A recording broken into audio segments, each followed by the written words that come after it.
Soapbox Studios.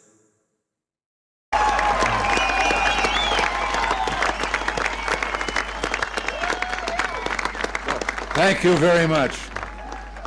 Chancellor Kohl, Governing Mayor Deepkin, ladies and gentlemen, 24 years ago, President John F. Kennedy visited Berlin. And speaking to the people of this city and the world at the City Hall, well, since then, two other presidents have come, each in his turn to Berlin.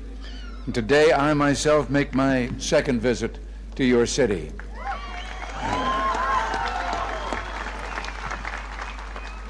We come to Berlin, we American presidents, because it's our duty to speak in this place of freedom.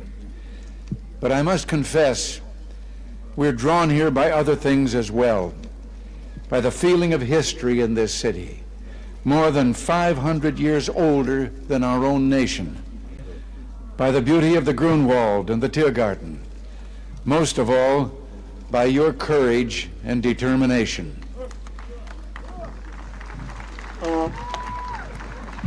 Perhaps the composer Paul Linke understood something about American presidents. You see, like so many presidents before me, I come here today because wherever I go, whatever I do, ich hab noch keinen Koffer in Berlin.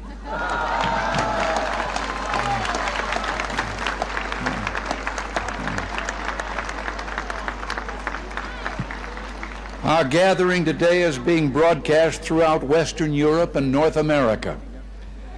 I understand that it is being seen and heard as well in the East. To those listening throughout Eastern Europe, I extend my warmest greetings and the goodwill of the American people. To those listening in East Berlin, a special word. Although I cannot be with you, I address my remarks to you just as surely as to those standing here before me.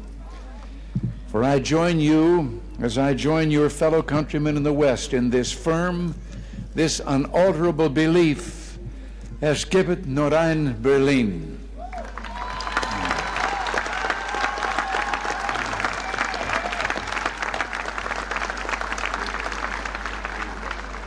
Behind me stands a wall that encircles the free sectors of this city, part of a vast system of barriers that divides the entire continent of Europe.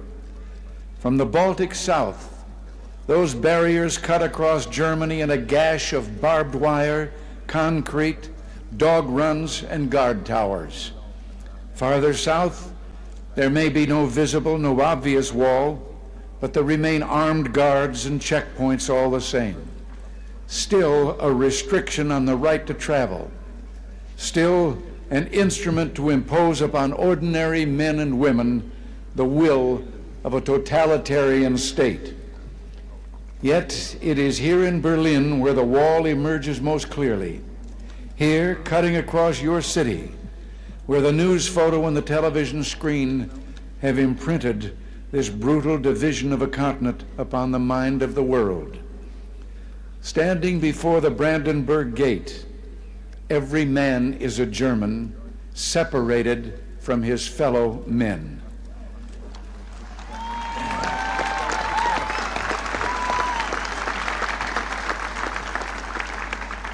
Every man is a Berliner, forced to look upon a scar. President von Weizsäcker has said the German question is open as long as the Brandenburg Gate is closed.